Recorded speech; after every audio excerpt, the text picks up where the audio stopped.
여러분 안녕히 주무셨습니까? 참 좋은 아침입니다. 우리 8월 16일 수요일 말씀으로 드리는 오늘의 번제 함께 합니다. 시편 4편 말씀으로 같이 하겠습니다. 1절부터 8절까지 같이 읽습니다. 시작. 내 의의 하나님이여 내가 부를 때에 응답하소서. 곤란 중에 나를 너그럽게 하셨사오니 내게 은혜를 베푸사 나의 기도를 들으소서. 인생들아 어느 때까지 나의 영광을 바꾸어 욕되게 하며 헛된 일을 좋아하고 거짓을 구하려는가. 여호와께서 자기를 위하여 경건한 자를 택하신 줄 너희가 알지어다. 내가 그를 부를 때에 여호와께서 들으시리로다. 너희는 떨며 범죄하지 말지어다. 자리에 누워 심중에 말하고 잠잠할지어다. 의의 제사를 드리고 여호와를 의지할지어다. 여러 사람의 말이 우리에게 선을 보일 자 누구뇨 하오니 여호와여 주의 얼굴을 들어 우리에게 비추소서. 주께서 내 마음에 두신 기쁨은 그들의 곡식과 새 포도주가 풍성할 때보다 더하니이다. 내가 평안히 눕고 자기도 하리니 나를 안전히 살게 하시는 이는 오직 여호와이시니이다. 오늘 우리가 함께 읽은 이 시편 4편 말씀 중심으로 매국노와 매신노의 공통점이라는 제목의 하나님 말씀 증거합니다. 매국노와 매신노의 공통점. 매신노라는 말은 뭐 쓰지 않는 말입니다만은 매국노를 염두에 두고 만들어 본 단어입니다. 어제가 72주년 광복절이었어요. 근데 이제 14일부터 계속해서 문 대통령의 활동이 뉴스에 나옵니다. 근데 저는 이제까지 살면서 이 친일파의 문제라든지 광복절과 얽혀 있는 연관된 이야기들을 늘 듣고 살았지만 처음 듣는 얘기가 있었어요. 그게 뭐냐 하면은 친일하면 3대가 흥하고 독립운동하면 3대가 망한다. 그 대통령 연설 속에 이 이야기가 반복돼서 나오는 겁니다. 그러면서 3대가 망한다라고 하는 그 말의 예를 독립운동가의 후손들의 현재의 삶을 기자들이 이 취재를 해가지고 뉴스에 나오는 그런 모습을 보게 돼요. 그리고 또 친일파로서 대표적으로 우리가 매국노 하는 이완용 씨가 있지 않습니까? 그 이완용 씨의 자손들이 어떻게 지금 잘 살고 있는가, 흥하게 살고 있는가 라고 하는 것도 또 뉴스에서 나옵니다. 이완용 씨의 예를 들면 나라를 일본에 팔아넘긴 대가로 땅을 무지하게 많이 받게 된 모양이에요. 근데 그 땅의 크기가 지금 현재 여의도의 7.7배라고 합니다. 그러니까 엄청나게 넓은 땅이지요. 근데 그 땅을 때마다 일부씩 팔아넘기면서 그 후손들이 잘 살았고 지금도 용인에 있는 이 땅을 증손자가 소유자로 되어 있으면서 소유를 하고 있다는 거예요. 그 용인, 옛날 용인과 지금 용인이 엄청나게 다르지 않습니까? 얼마나 땅값이 올랐겠어요? 상상만 해도 뭐 기가 막힐 노릇 아니겠습니까? 이렇게 하는데 그 뉴스에 이완용 씨의 아들 그리고 손자 지금 현재 용인 땅의 주인으로 되어 있는 증손자의 이름까지 다 나오는 거예요. 증손자의 이름만 그 이름 부분이 동그라미로 가려져 나오고 그 손자, 아들 이름이 다 나옵니다. 그러니까 참 뭐 경제적으로 재정적으로 여유가 있을지는 모르겠습니다만은 그 얼마나 대한민국 내에서의 입지가 좁습니까? 응? 이 이야기를 이제 염두에 두고 친일하면 3대가 흥하고 독립운동하면 3대가 망한다. 이 말이 뱅뱅 도는 가운데 시편 4편을 보는데 시편 4편에서 우리의 마음을 확 잡아당기는 구절이 하나 있더라는 거예요. 그게 뭡니까? 1절에 내 의의 하나님이여 내가 부를 때 응답하소서 곤란 중에 나를 너그럽게 하셨사오니 내게 은혜를 베푸사 나의 기도를 들으소서. 기도예요. 나의 기도를 들으소서 하고 기도인데 그 다음 구절부터는 기도가 나오지 않고 상대방 라이벌들에 대한 어떤 경고성 선언이 나오고 그리고 저 끝에 내려가서야 다시금 기도가 시작이 됩니다. 7절부터. 근데 1절에 곤란 중에 나를 너그럽게 하셨사오니 라고 하는 이 말이 도무지 이해가 안 가는 거예요.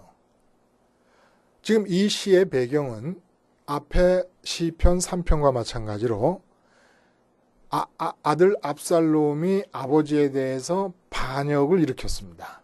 그래서 아버지의 충신들이 많이 그쪽으로 돌아섰고 그래서 왕궁에서 쫓겨나서 피난을 나온 상태에서 이 시를 쓴 거예요. 근데 이런 와중에 그게 곤란 중이지요. 곤란 중에 나를 너그럽게 하셨사오니 이거는 지금 과거형으로 된 것을 보면 이전에 곤란할 때도 압살롬의 반역 사건 때문에 지금 곤란함을 겪고 있는데 이전에도 이런 식의 곤란함을 겪고 있을 때도 하나님께서 나를 너그럽게 하셨었습니다.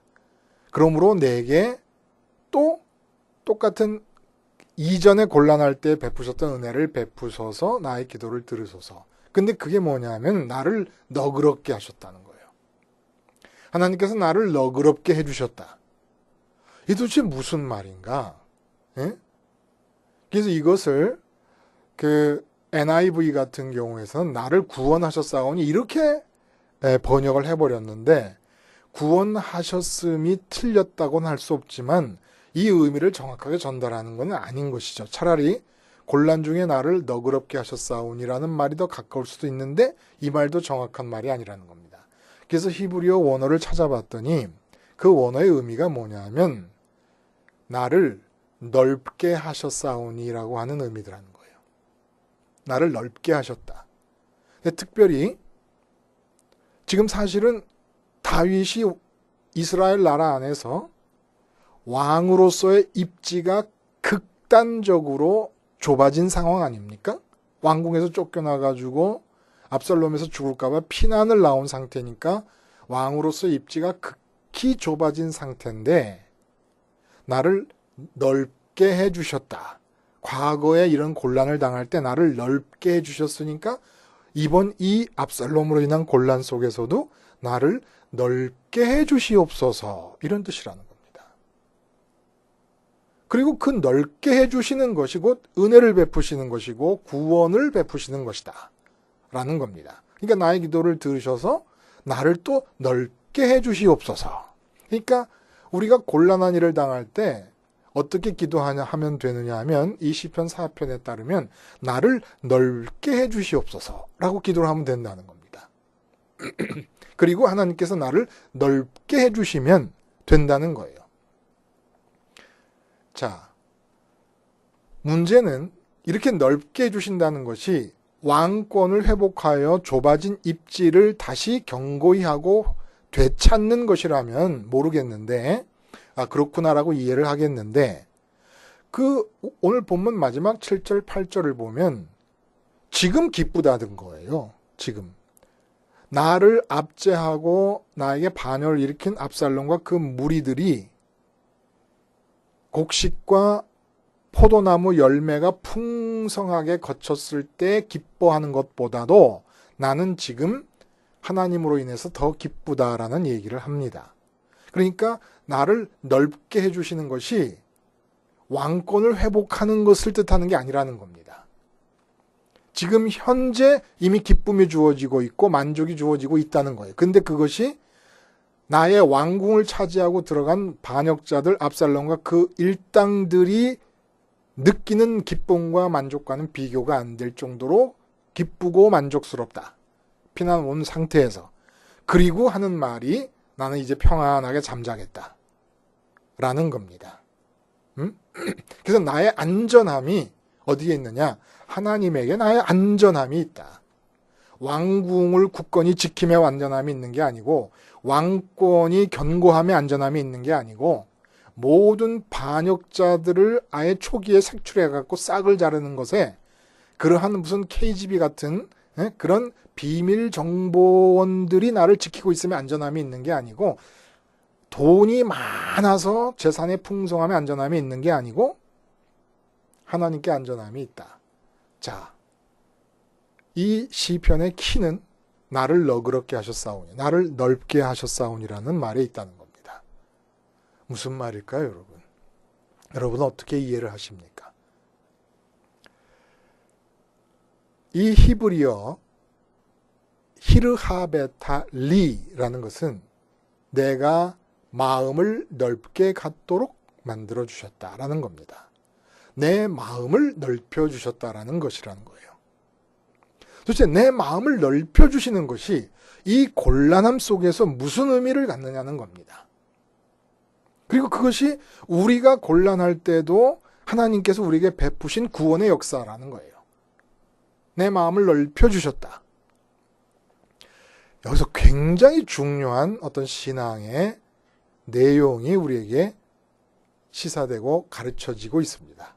그건 뭐냐 하면은, 여러분, 시편을 우리가 읽을 때 지금 이 시편이 노래되고 있는 상황은 시편을 노래하는 시인의 마음이 있고, 그리고 세상이 있고 하나님이 있다 라고 하는 삼각구도라는 것을 다시 한번 회상하는 것이 중요합니다.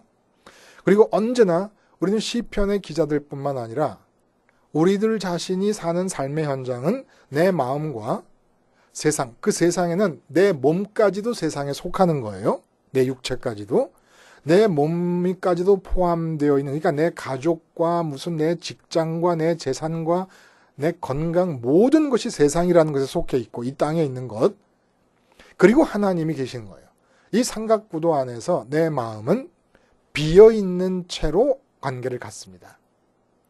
비어있기 때문에 채우려는 에너지가 작동을 하고 채우려는 욕망이 작동합니다. 이 욕망은 악한 것이 아니 하나님께서 그렇게 만들어 놓으신 것입니다. 이 점을 염두에 두고 우리가 오늘 본문을 이해해야지 된다는 얘기예요. 비어있는 마음을 채우려고 할 때 세상 것으로 채우려 하느냐 하나님으로 채우려 하느냐에 따라서 상황이 달라지는데, 원래 마음은 어떤 크기로 만들어졌다 그랬습니까? 하나님이 들어오시면 딱 맞도록 충만해지도록 하나님 사이즈로 만들어진 게 마음입니다. 근데 하나님 사이즈로 만들어진 마음, 하나님을 모셔드리는 대신에 하나님을 이완용 씨가 대한민국을 팔아버리듯이 하나님을 팔아버립니다. 그리고 얻는 게 뭐냐면 이 세상 것을 얻습니다. 마치 이완용 씨가 한반도 대한민국 영토를 일본에 팔아버리고 여의도 땅의 7.7배가 되는 토지를 얻는 것과 마찬가지로 우리 마음이, 비어있는 마음이 하나님 사이즈로 만들어져 있는데 채우려고 할 때에 하나님으로 채우려 하지 않고 하나님을 팔아버리고 하나님 자리인데 그 대신에 이 세상 것으로 끌어들이게 됩니다. 그러면 어떤 일이 일어납니까? 하나님 사이즈로 되어 있기 때문에 마음은 그 세상 것의 크기만큼 쪼그라들 수밖에 없게 됩니다. 왜냐하면 쪼그라들어야 마음에 담은 그 세상 것에 접촉이 일어나고 느낄 수가 있기 때문에. 그래서 쪼그라듭니다.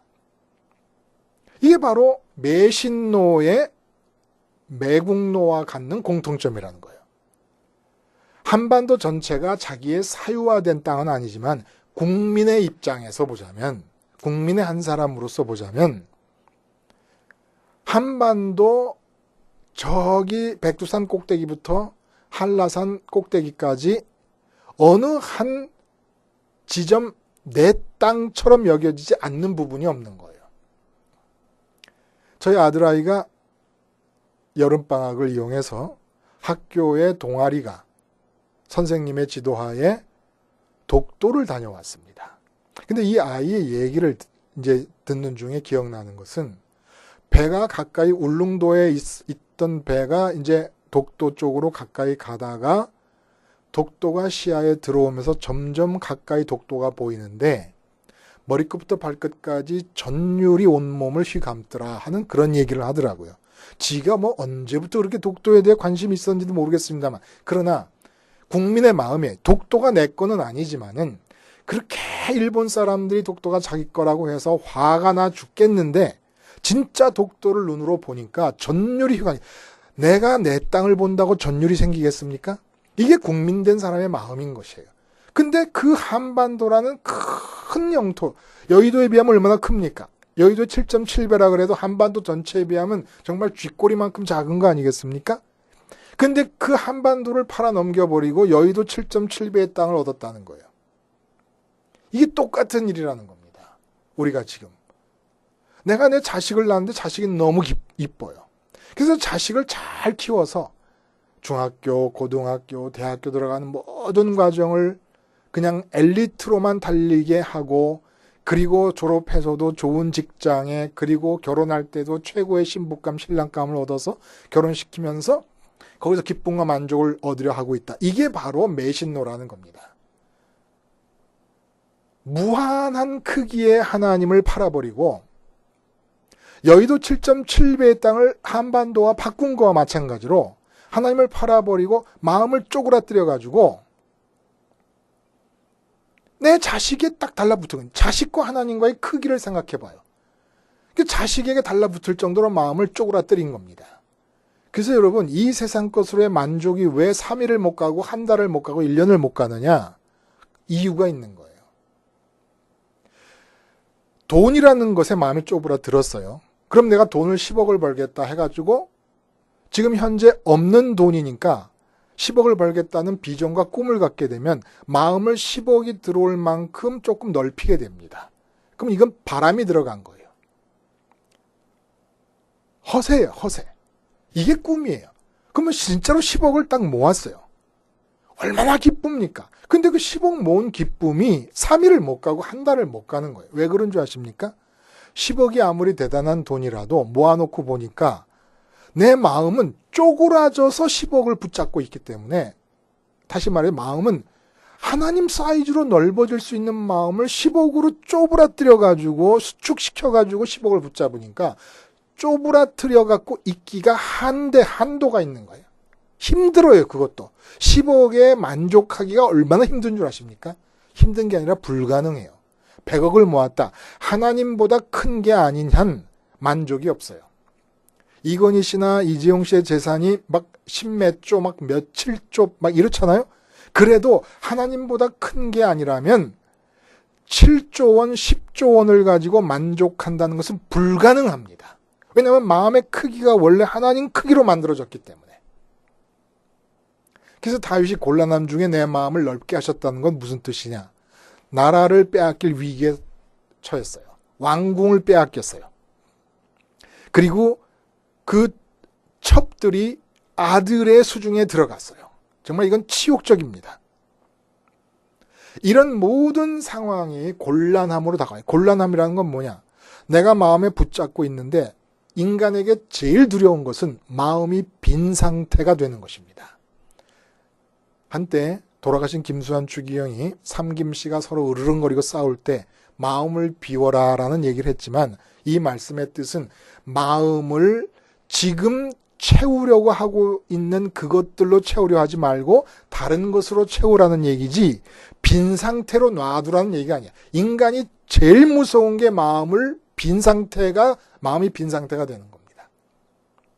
마음을 비운 채로 놔두라는 것은 존재를 나 스스로 지워버리라는 얘기인데, 십자가에서 죽는다는 것도 하나님으로 채우는 새 사람이 되라는 얘기지, 세상에 대해 죽는다는 게 세상 것으로 안 채우겠다는 얘기지 존재를 지워버린다는 뜻이 아닙니다.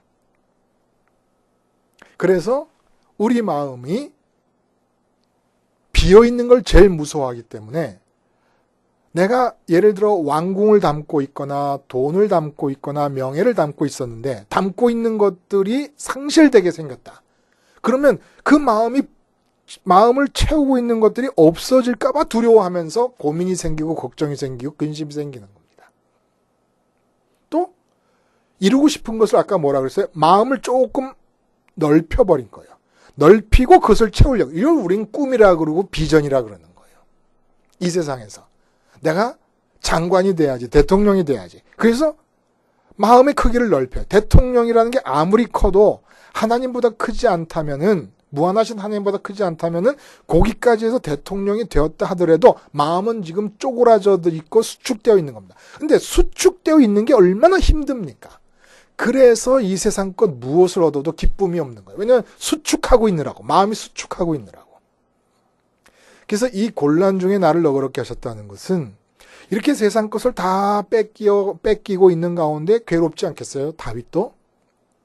그런데 이전에도 그렇게 세상 것이 없어질 때 내가 어떻게 구원을 받았냐 하면은 그 세상 것이 없어지는 것을 하나님이 세상 것을 지켜줌으로써 구원을 받은 게 아니라 내가 왜 마음이 두렵고 걱정스러울까? 환경적으로 어려움이 생겼을 때 가만 보니까 내 마음이 그것들을 붙잡고 있었더라는 겁니다. 이게 마음이 채워지지 않고 채우고 있던 것들조차도 뺏길까봐 두려웠고 곤란했다라는 얘기예요. 그래서 기도를 한참 하다 보니까 어떤 일이 일어나느냐? 그것들이 다 떠나가면서 하나님으로 채워지니까 진짜 마음이 넓어지더라. 하나님으로 채워져야 마음은 넓어지는 겁니다. 수축이라는 게 없는 거예요. 수축이 있는 한 수축은 힘들어요. 우리가 바싹 긴장하고 있을 때 그 긴장함이 지속되면 몸살 나버려요. 몸살 나버려. 기진해버리고. 긴장이 지속되면.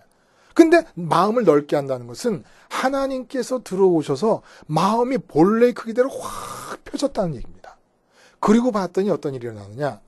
2절부터 6절까지 그 자기들의 라이벌들에 대해서 피나는 사람 주제에 담대하게 경고성의 선언과 발언을 합니다. 그러니까 그 압살롬이 무서워서 피나는 나왔지만 기도하면서 하나님이 마음을 넓게 해주시고 나니까 지금 내게 문제를 일으키는 요인들이 아무것도 아닌 것으로 보이는 거예요. 깃털처럼 가볍게 여겨지는 겁니다. 그리고 나서 어떤 일이 벌어지느냐. 기쁨이 주어지고 만족이 주어지는데 저 사람들, 나를 핍박하는 저 사람들의 기쁨과 만족의 이유가 뭐예요? 곡식과 포도주의 풍성함에, 포도 열매의 풍성함입니다. 그러니까 우리식으로 말하면 돈이 많아지는 거예요. 하여간 뭐 풍성해지는 거죠. 명예도 풍성해져, 돈도 풍성해져, 건강도 풍성해져. 풍요와 다산인 거죠. 이게 최고의 기쁨의 이유 아닙니까? 근데 비교해 볼 때 그 최고의 기쁨은 아무리 기뻐도 마음이 넓어지지 못하고 있는 상태의 기쁨이다라는 겁니다. 넓어진다고 해봐야 하나님보다는 클 수가 없기 때문에 항상 넓어졌어도 수축하고 있는 거예요. 그리고 하나님 크기에 비하면 돈 10억 벌었을 때의 마음과 1조 벌었을 때가 어마어마한 차이인 것 같지만 하나님이 워낙 크시기 때문에 10조와 10억의 마음의 크기 차이는 경미해서 눈에 보이지도 않을 정도의 차이라는 거예요. 10조를 품고 있을 때와 10억을 품고 있을 때 어마어마한 돈의 차이지만 하나님이 워낙 크시기 때문에 하나님 사이즈로 만들어진 마음에는 차이가 거의 없는 것과 마찬가지라 이겁니다. 그래서 아무리 세상 것을 많이 얻어도 지구를 다 가져도 지구가 하나님보다 클 수 없다 그러면 지구를 다 가져도 마음은 수축하고 있는 거예요. 마음을 넓게 해주신 것이 아닙니다. 내 마음을 넓게 해주시는 방법은 하나님이 내 안에 들어오셔야 되는 거예요. 내 마음 안으로. 그리고 나면 지금 피난 왔는데도 세상에 이렇게 안전하고 이렇게 평강하고 이렇게 나를 반역한 무리들 때문에 내가 피난 나왔음에도 불구하고 그 무리들이 가볍게 여겨질 수가 없는 거예요. 이 압살롬의 무리가 우리한테 돈 문제일 수도 있고 건강 문제일 수도 있고 나라 때문에 하는 걱정일 수도 있고 자식 문제일 수도 있고 인간관계 문제일 수도 있고 사업 문제일 수도 있고. 그러나 그것들은 아무리 어떻게 바뀌어도 마음이 넓어지진 않습니다. 하나님 사이즈로 만들어진 마음은 하나님이 들어오셔야 마음이 넓어지는 거예요. 마음이 넓어져야 진정한 평강과 기쁨과 만족과 구원이 주어지는 겁니다. 그렇게 마음이 넓어지기를 소원하는 자. 돈 문제가 생겼는데 내 마음이 하나님으로 넓게 되게 해주시옵소서를 기도하는 자. 이 사람들이 바로 오늘 본문에 나오는 하나님이 선택하신 경건한 자라는 겁니다. 경건함이라는 것은 기쁨도 모르고 만족도 모르고 희열도 모르는 사람이 아니라 그저 엄숙하고 경직된 종교적 윤리성으로 충만한 사람이 아니라 항상 어떤 환경에 있어서 기뻐하는 사람이 참 경건한 사람인데 어떤 사람이 그럴 수 있습니까? 매신노됨을 십자가에 못 박는 사람. 우리 매신노는 체질이에요. 체질. 모두가 이완용 씨와 그 후손을 욕하고 뭐라 그럴 것도 없는 것이 우리는 매국노 정도가 아니라 나라보다 10배, 100배, 1000배, 무한배로 크신 하나님을 날마다 순간마다 팔아먹는 자들입니다. 매신노들이에요. 매신노들. 그 하나님 팔아가지고 한반도 팔아서 여의도 7.7배 땅을 얻는 이 상황과 비유적으로 맞아떨어지게 그 무한하신 하나님 팔아가지고 돈 문제 걱정하면서 돈 얻겠다고 건강 얻겠다고 자식 성공 형통 얻겠다고 하나님을 팔아먹는 사람들이에요. 그래서 이 매신노의 체질을 죽을 때까지 우리를 따라붙어요. 그래서 십자가를 생활화해야 된다는 겁니다. 끊임없이 매신노의 체질이 나와서 하나님을 팔아서 세상 것으로 기뻐하려 하는 이런 어처구니 없는 행동, 매국노적 매신노의 행위가 나타날 때마다 십자가에서 세상 것으로 기뻐하고 세상 것 때문에 걱정하는 내 마음을 죽이는 겁니다. 죽은 것으로 인정하는 겁니다. 그러면 약속이 주어진 거예요. 내가 내 마음을 넓게 해주겠다. 내가 너의 마음을 넓게 해주겠다. 십자가에서 나의 매신노된 체질을 죽은 것으로 인정하기만 하면 네 마음을 내가 넓게 해줌으로써 어떤 문제도 깃털처럼 가볍게 느껴지게 해줄 뿐만 아니라 나를 선택하셨다라는 얘기가 뭐예요? 목동에 있던 나를 왕으로 삼으셨다는 거예요. 경건한 자를 택하셔서 왕으로 삼으셨다. 무슨 얘기입니까? 하나님만으로 기뻐하기 위하여 매신노된 체질을 끊임없이 십자가에서 죽은 것으로 인정하며 사는 사람들을 하나님께서 들어서 당신의 뜻을 이루어 가시겠다라는 얘기입니다. 돈 때문에 매신노되지 않아요. 돈에 대해서 죽어버려요. 그러면 하나님으로 마음이 넓어지면서 마음이 채워지면서 돈 문제가 깃털처럼 여겨질 때 돈 문제에 대한 하나님의 뜻이 이루어져 갈 것이고 자식도 마찬가지고 건강도 마찬가지고 직장 문제도 마찬가지고 모든 문제가 다 마찬가지입니다. 하나님이 나를 택하시고 하나님의 나라가 임하시면서 당신의 뜻을 펼쳐나가시게 될 겁니다. 매신노됨을 끊임없이 오늘도 십자가에서 죽임으로써 내 마음이 넓게 되어지는 참 구원의 은총을 체험하실 수 있기를 바랍니다. 기도하시겠습니다. 하나님 아버지, 긍휼히 여겨 주시옵소서. 내 힘으로 매신노의 체질을 이길 수가 없어 주님 십자가에서 돌아가셨사오니 돌아가신 주님 십자가에 내 마음을 걸어두게 해 주심으로 마음이 하나님으로 넓어지는 참 구원의 감격이 오늘 하루 매 순간 체감될 수 있도록 은총 내려 주시옵소서. 예수님의 이름으로 기도하옵나이다. 아멘.